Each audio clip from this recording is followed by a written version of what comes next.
Abra a sua Bíblia em Mateus capítulo 6. Para a gente entender um pouco essa introdução, Jesus está fazendo um convite, capítulo 1 e capítulo 2, a uma vida religiosa séria. Uma vida religiosa comprometida. O convite dele é para uma vida religiosa mesmo. Mas uma vida religiosa séria, comprometida, sem barganhas.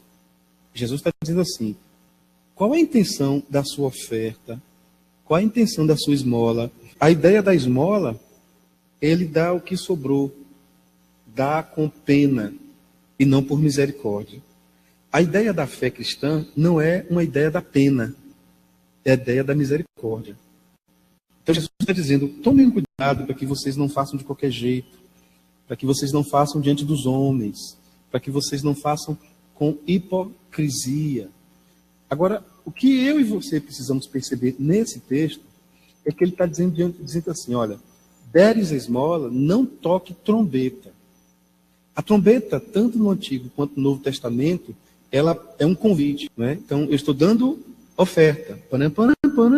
Olhe para mim, olha o que eu estou fazendo, é uma convocação. Então, não façam esse tipo de coisa. Nos conduz a pensar o seguinte: ele não está falando com os ímpios, ele está falando com os crentes. Por quê? A sinagoga ali representa o lugar dos religiosos. Então, não faça assim, nem na sinagoga, ou seja, nem na igreja, nem nas ruas. Ou seja, é aquela ideia de vir aqui trazer o dízimo, a oferta, trago aqui o dízimo, trago a oferta, mas também aquela ideia da igreja fazer um desafio. Olha, dia 17, pela manhã, nós vamos ter um grande café da manhã aqui para todos os irmãos da igreja. Aí você lá no fundo você grita assim, ou aqui na frente mesmo: pastor, eu quero pedir ao senhor aí para ninguém precisar dar nada, pastor. Eu dou tudo. Aí ótimo. Eu falei: tá bom, irmão, procura Aparecida. Aí depois eu sei que você está um pouco chateado comigo pelos cantos. Pastor, domingo de noite nem falou meu nome, que eu dei tudo. Aí é tocar trombeta na congregação. Não sei se vocês já perceberam quantas vezes a Bíblia diz assim: certa mulher, certo homem. Por quê? Porque tem coisas que não vale a pena ser publicado. Porque quando eu faço algo para que a igreja saiba, eu perco meu galardão diante de Deus. E eu demonstro vaidade. Então ele está dizendo isso: cuidado, nem na igreja, nem nas ruas. Esse tocar trombeta pode ser assim também. Você chegar no seu trabalho e dizer assim: na nossa igreja, lá é assim. Lá tem uma grande cesta, a gente vai colocando todo domingo, eu coloco lá um monte de alimento, porque eu gosto de ajudar os pobres. Até isso é feio, você falar na rua, no trabalho, porque a gente não deve falar o que nós fazemos. Nós não devemos expor o que nós fazemos. Nós devemos fazer silenciosamente, tanto na igreja quanto nas ruas. Versículo 2, ele só arrebata falando disso, tá bom? Vamos ler a partir do 3º. Agora, quando tu deres esmola, não saiba a tua mão esquerda o que faz a tua mão direita, para que a tua esmola seja dada em secreto, e teu pai, que vem em secreto, ele mesmo te recompensará publicamente. 5. Ele já falou da esmola. Aí ele vem agora para a oração e depois para o jejum. São 3 disciplinas espirituais, Jesus falando no mesmo capítulo, não é isso? As disciplinas espirituais que ele está falando é a compaixão. O que é a compaixão? A palavra compaixão é paixão com, não é? Então, eu tenho compaixão com quem sofre, eu me coloco no lugar daquele que sofre. Eu tenho misericórdia dele. Então Jesus disse: seja uma pessoa compassiva. Agora, não faça isso por vaidade. Depois ele vai falar sobre oração. Então, quando ele começa a falar de oração, ele está dizendo o seguinte: gente, vocês já oram. Olha, ele falou que o pessoal já dá oferta, já dá esmolas. Só que alguns fazem de maneira errada. E agora ele está dizendo: quando orares... Então, Jesus está dizendo assim, ó, eles oram. A igreja alvorada ora. O pastor ora. O ministro ora, a ministra ora, as irmãs oram, os irmãos oram. Então, mas quando vocês forem orar... Então ele está dizendo, é para orar, mas vamos fazer da maneira certa nós já oramos, mas que tal fazer da maneira bíblica? Nós já oramos, mas que tal fazer do jeito que Jesus ensinou? Já que oro, vamos orar da maneira certa? Então, quando orares, não se comportem, não sejam como os hipócritas.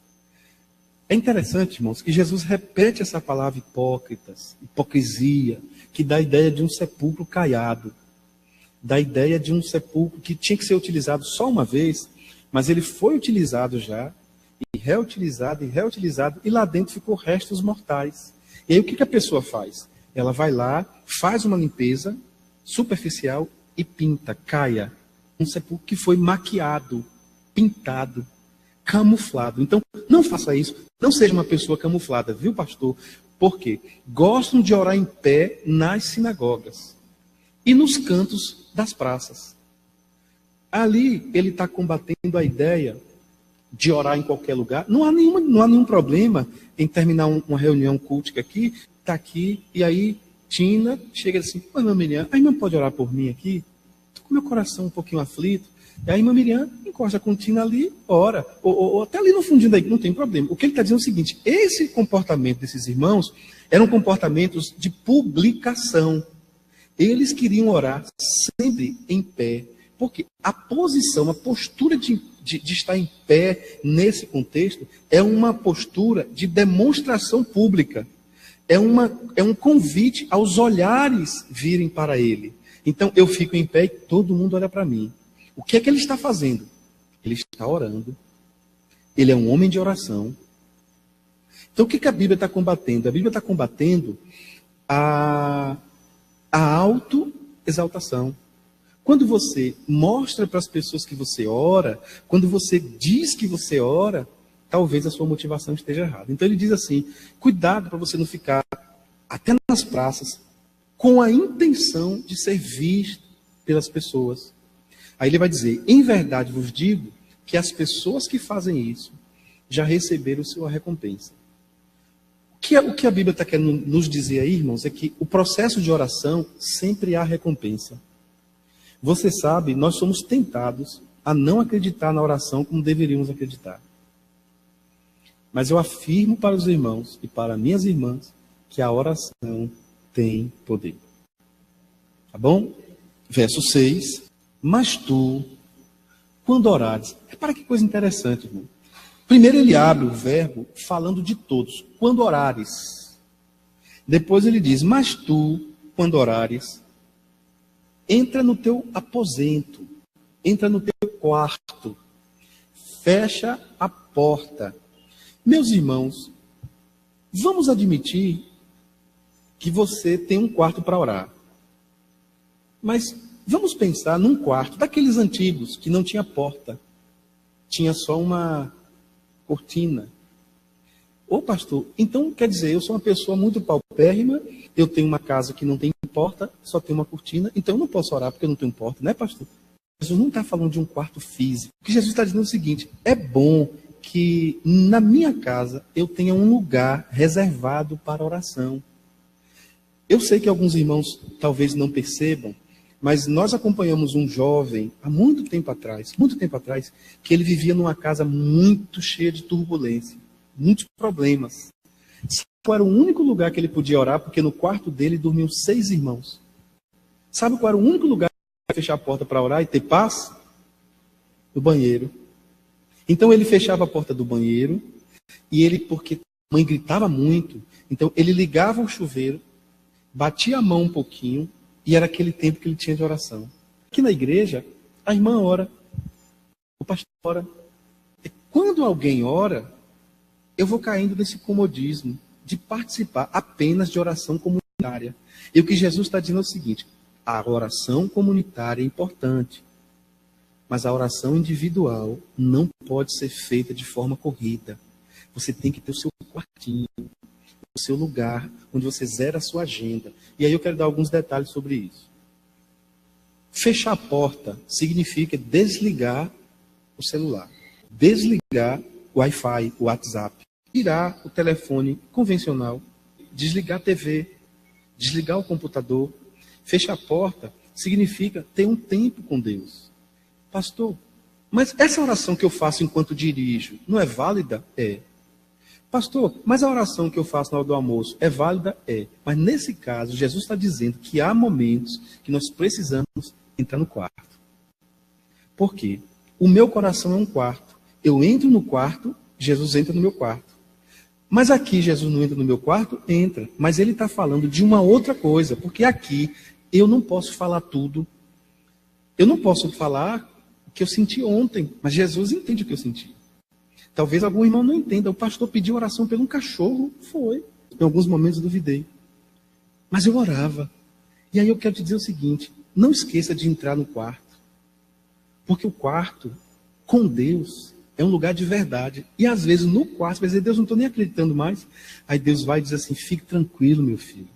Fique tranquila, minha filha. Sabe por quê? Porque eu estou no controle de todas as coisas. Quando nós chegamos no versículo 7, não useis de vãs repetições, como gentios que pensam que por muito falarem, serão ouvidos. Não se assemelheis, pois, a eles, porque o vosso Pai sabe o que vos é necessário antes de pedir. Nós temos que ter muito cuidado com isso, porque uma vã repetição é quando eu faço uma oração sem convicção do que estou fazendo. É uma coisa vã. Por exemplo, eu estou aqui na igreja e simplesmente oro. Oro como se, eu estou aqui, eu tenho que orar, vou orar. Não, isso é uma vã repetição. Ou quando você faz isso diversas vezes sem ter consciência do que é oração. Bom, a oração é uma conversa com Deus. E nesta conversa com Deus, tem momentos que você pede. Fala, Deus, eu quero te pedir para minha filha que está em Salvador. Você chora às vezes. Por exemplo, o que está no armário desse seu coração, no quarto do seu coração, guardado há muito tempo, que você não mexe? Você resolveu não mexer. Que tal ir lá orar dizendo, Deus, eu vou tirar isso daqui. Eu não quero mais isso aqui, não. Entrar no quarto é descobrir detalhes. É arrumar a nossa intimidade. E o convite de Jesus é isso. Deixa eu entrar na sua intimidade. Deixa eu ver como é que anda você, onde ninguém vê. Deixa eu ver. Então, entra no teu quarto, mas não faça isso de qualquer jeito, não faça isso de qualquer maneira, não faça isso como uma vã repetição, faça isso como uma entrega. A palavra reza, ou rezar, rezare, dá ideia de continuidade, de repetição. Os nossos filhos precisam de nossas rezas, no sentido da palavra. Por exemplo, todo pai deve rezar para os seus filhos. Senhor, abençoa meu filho, abençoa meu filho. Não é repetição? Isso é vão? Você acha que isso é em vão? Não é em vão. Então, orar em vão não é só repetir. Tem coisas que você repete e não é em vão e nem é reza. Por exemplo, você dorme à noite e você fala, Senhor, guarda a minha casa. Seu filho vai viajar, por exemplo, entra numa pista, pegar um carro, o que é que você faz? Você fica como? Oh, Deus, dá uma boa viagem, abençoa. A gente precisa só ter cuidado para não achar que a repetição é uma reza. No sentido da palavra, tem coisas que eu tenho que rezar. E às vezes, irmãos, a reza tem que ser uma vida toda. Porque enquanto não acontecer, não pare de rezar. A mãe orou 25 anos com meu pai. Isso foi uma oração? Foi. Mas em forma de quê? Reza. Tem oração que você nunca deve parar de fazer. Por exemplo, quer ver uma reza? Senhor, purifica meu coração. Me faz um discípulo. Me faz um adorador. Me faz um adorador. Me faz um adorador. Entende? Então, essa é a ideia que o texto quer passar. Ele diz o que nós não devemos fazer, até o versículo 8. Não faça assim. Não faça de forma vã. Não faça nas praças. Não faça, não faça, não faça. Quando ele chega no versículo 9, você sabe que quem está dizendo aí, quem está falando aí é Jesus. Portanto, vós orareis assim. Então assim, não façam desse jeito. O que eu gosto de Jesus é assim. Jesus não fica só nos impedimentos, nas negativas. Jesus mostra como não deve ser feito, mas a pedagogia dele é prática. Então ele diz assim, eu disse tudo isso para vocês não fazerem, agora eu quero mostrar a vocês como vocês devem fazer. Como é que vocês devem fazer? Quando vocês forem orar, façam assim. Assim como comecem sempre louvando, adorando ao nome do Senhor. A primeira coisa numa oração não deve ser, de jeito nenhum, um pedido. A primeira coisa numa oração deve ser glorificar o nome do Senhor. Nós somos tentados a orar pensando em nós. E eu quero convidar os irmãos a orar pensando em Deus. Eu chego aqui para orar, uma coisa é orar com o microfone na mão. Estamos aqui na igreja e o pastor diz assim: quero convidar o irmão Josias para dirigir uma palavra de oração pelos dízimos e pelas ofertas. E eu olho aqui, o irmão João vai orar pelas crianças. Bom, o irmão João não pode pegar o microfone, o irmão Josias não pode pegar o microfone e aproveitar e descarregar. Rapaz, a oportunidade do microfone na mão. Nosso Deus, nosso Pai, cuida de Feira de Santana, Senhor. Senhor, visita os hospitais. Irmão, não é que não pode orar, mas porque há orações que são dirigidas, que são coordenadas, que são específicas. Então, mesmo as orações específicas, eu faço uma introdução. Eu começo exaltando o nome de Jesus. E aí, eu vou para a oração específica. Eu vou orar pelas crianças, eu começo glorificando o nome de Jesus. Aí eu vou orar pelas crianças. Então ele está dizendo, quando vocês forem orar, orem assim. Pai nosso. A palavra pai, a ideia não é só de intimidade, é a ideia de paternidade. Quando eu digo Pai nosso, antes de falar o nosso, eu estou dizendo, eu tenho o seu DNA. Quando eu digo Pai, eu estou dizendo, eu me submeto ao Senhor. Se o Senhor disser, entre para dormir, porque está na hora, o que é que eu faço? Eu entro. Não sei vocês, mas lá em casa era assim, pai dizia, 9h30. Lá em casa era assim, tinha horário para tudo. Então eu obedecia meu pai, eu obedeço até hoje. Então o que ele está dizendo é o seguinte, quando eu tenho um pai, eu tenho o DNA dessa pessoa. Eu me pareço com essa pessoa. Eu tenho o gene dessa pessoa. Então, quando eu começo a orar, eu digo, Pai, eu glorifico o seu nome. Eu digo, Pai, o Senhor não é só meu. Ou seja, eu sou um discípulo. Eu quero que outras pessoas conheçam esse Pai. Olha que coisa linda. Não é meu Pai. É nosso Pai. Não é Deus meu. É Deus nosso. Eu contei um dia desses numa gota, num lugar que eu estava, eu pastoreava, e uma pessoa me procurou, todo feliz, muito feliz mesmo, porque ele estava juntando dinheirinho para comprar o carro, e ele já tinha 9.000 reais. Desses 9.000 reais, ele simplesmente encontrou um colega de trabalho. E esse colega de trabalho, no grupo de oração lá daquele pessoal, esse colega de trabalho não era evangélico, e com a filha com uma doença rara. E esse rapaz, que não era evangélico, chegou no grupo de oração dos evangélicos da empresa, que minha ovelha fazia parte, e disse assim, vocês são crentes, orem por minha filha, porque ela precisa ir para São Paulo fazer um tratamento seríssimo. E eu não tenho dinheiro. Eu estou pedindo a Deus que me ajude a vender esse carro. E aí o crente orou, querendo comprar um carro, e falou, e você está pedindo quanto no carro? O rapaz falou, 23.000. Ele disse, dou 9. O rapaz, precisando viajar, desesperado, para a filha fazer cirurgia, fez o quê? Vendeu o carro. Ele ficou de depois da 2.000. O que mais me deixou preocupado e triste, eu conversei com ele, foi que ele veio todo feliz, entrou no gabinete, pastor, tem uma bênção para te contar. Deus me deu uma bênção, Deus me abençoou. Como foi sua bênção, meu irmão? Quando ele me contou a bênção, irmão, eu chorei na hora. Sinceramente, eu chorei. Deus sabe o que eu estou dizendo. Tina conhece o caso. Aquilo me deu uma angústia. Sabe por quê, irmão? Porque o Deus não é só meu. O Deus é nosso. E se o Deus é nosso, que Deus é esse que pega um pai de família, na vida de um crente, era para o crente dizer bem assim, eu quero comprar um carro. Mas a necessidade é sua. Eu vou te dar esses 9.000 reais aqui. Quando você puder, você me paga. Deus ia ser mais presente naquele lugar ou não iria, meus irmãos? Então, é importante que entendamos o seguinte: ele é um pai nosso. E desculpa, eu ouvi um dia desses, me emprestaram um DVD aqui da igreja, de uma pessoa, eu fui ouvir, e aí esse rapaz falou assim, esse pastor: Deus mata qualquer um para abençoar os crentes. Oh, meu irmão, Deus não precisa disso.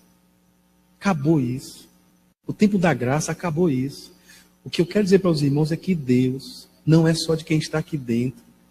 Deus é lá de fora também. Daqueles que estão ali, Deus é Deus deles também. Só há uma diferença. Nós já somos esclarecidos. As escamas já caíram dos nossos olhos. Se Jesus voltar hoje, quem tem Cristo vai para o céu. Por isso que eu preciso ser instrumento de Deus, para que essas pessoas, que Deus as ama também, e o interesse de Deus, diz a palavra, é que todos sejam salvos. O interesse de Deus é que eles sejam salvos. Sabe o que eu tenho que fazer? Fazer de tudo para que eles também conheçam o Evangelho. Agora, é importante que entendamos que esse pai, ele não está em qualquer lugar. Ele é um pai que está nos céus. Por que eu gosto da expressão nos céus? Bom, Paulo nos ensina a entender isso. Paulo disse que foi ao terceiro céu. Quais são os céus que nós temos? Nós temos o céu atmosférico.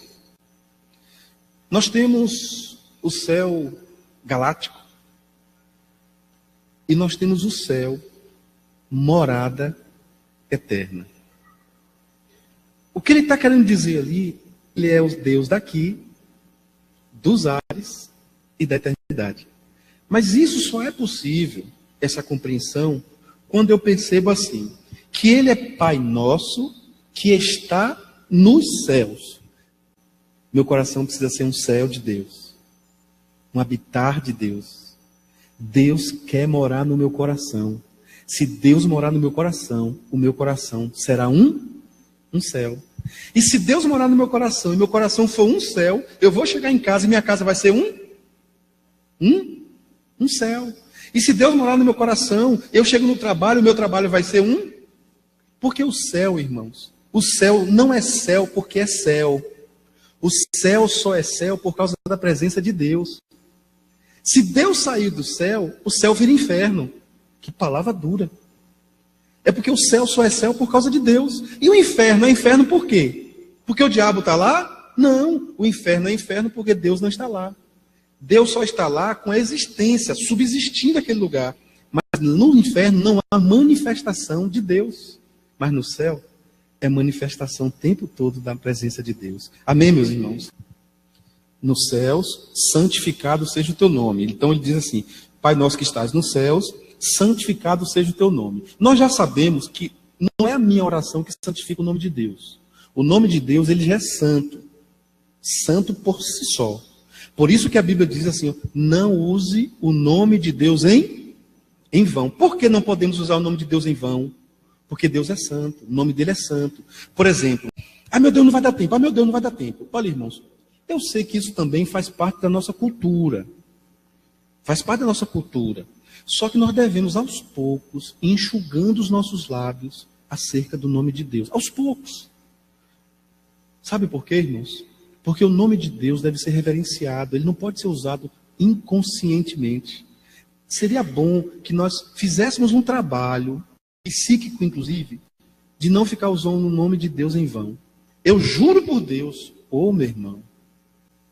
Então, ele diz que o nome dele é santo. Se o nome dele é santo, você sabia que as culturas que nós temos aí, religiosas, ali no Kuwait, naquela região, você sabia que o judeu, ele tem muita dificuldade de entrar num lugar que vende Bíblia. As lojas de Bíblia em Israel, você entra, é tudo no carpete, você tira o sapato, coloca como é que chama aquele negócio? Pantufa, e aí ele vai lá, abre aquela negócio de vidro, e você olha a Bíblia. Aqui, irmão, a Bíblia virou tudo. Nós não reverenciamos mais. Então, mas como o nosso ponto é oração, ele diz assim: santificado seja o teu nome. Uma das maneiras do nome de Deus ser santificado, sabe qual é? Na minha vida, eu sendo um exemplo de cristão, tentando o máximo que eu posso ser uma bênção nas mãos de Deus. As pessoas vão olhar para mim e vão dizer bem assim: o Deus dessa pessoa é um Deus sério. Olha o comportamento dele, olha o comportamento dela. Então, venha o teu reino, seja feita a tua vontade. O que esse texto está querendo dizer é o seguinte: olha, já veio alguém à frente. Esse alguém que veio à frente foi João Batista. João Batista diz: voz do que clama no deserto. E perguntaram para ele se ele era o Messias. Ele: eu não sou o Messias. Eu sou apenas a voz do que clama no deserto. Quando o reino de Deus chega na minha vida, eu não faço mais a minha vontade. Eu faço a vontade de Deus. Meus irmãos, vocês sabem qual é a nossa maior dificuldade como cristãos? É entender que eu sou súdito de Deus. Eu faço parte do reino de Deus. E se eu faço parte do reino de Deus, eu preciso abrir mão das minhas vontades e dizer: Senhor, não a mim, não a nós, mas ao teu reino, seja feita a tua vontade. É um dos versículos que eu mais gosto na Bíblia, quando o apóstolo Paulo dá um show de teologia. Ele vai dizer que não é mais ele quem vive, acabou. É Cristo quem vive nele. Gálatas 2, 19 e 20. Porque eu, mediante a própria lei, morri para a lei, a fim de viver. Olha que coisa linda. Olha bem, é mais ou menos assim. Eu morri para a lei. Quando é que eu morri para a lei? Quando eu fui crucificado com Cristo. Os pregos nas mãos de Cristo deveriam estar nas minhas mãos. Como ele disse que rasgou a nota, como ele morreu, então cada pessoa foi cravada naquela cruz na pessoa de Jesus.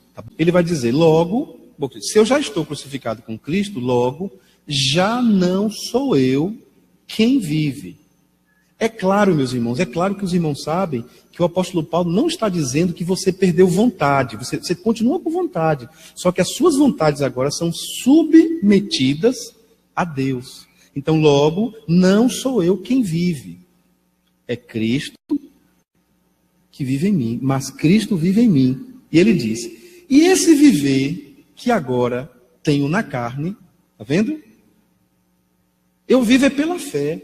Ou seja, eu não desisto, eu vou continuar tentando, eu vivo pela fé. Está difícil, mas eu vou continuar tentando. Está me irritando, mas eu vou continuar amando. Então, eu vivo pela fé no Filho de Deus. Veja que a Bíblia o tempo todo aponta para Jesus. Eu vivo no Filho de Deus, porque me amou e a si mesmo se entregou por mim. Se você for olhar bem, aí está João 3,16 de forma mais teológica. Veja que ele foi falando no início, ele foi falando que o reino é nosso. Mas o amor não foi amor por nós. Foi amor por mim, por você, por ele, por ela, por nós. Então, ele me amou e a si mesmo se entregou por mim. Apocalipse 12, 12. Olha, irmãos, a primeira vez que eu li esse texto, numa leitura de escola bíblica, marcou a minha vida como novo decidido. Se você tiver o hábito de marcar, marque esse texto. Olha o que ele está dizendo. Por isso festejai, ó céus, e vós, os que neles habitais. Ai da terra, ai do mar. Aí ele vem. Pois o diabo desceu até vós, cheio de grande cólera, ou ira, não é? Sabendo que pouco tempo lhe resta. Porque o diabo sabe que falta pouco tempo. Agora, sabe o que é que me chama a atenção? O diabo sabe que falta pouco tempo. E nós estamos vivendo como se Jesus não fosse voltar. Até o diabo está esperando a volta de Jesus. E muito de nós, você que está na internet, entenda isso. Nós precisamos viver na expectativa do nosso Senhor que está voltando. Porque até o diabo está esperando a volta de Jesus. Amém, meus irmãos?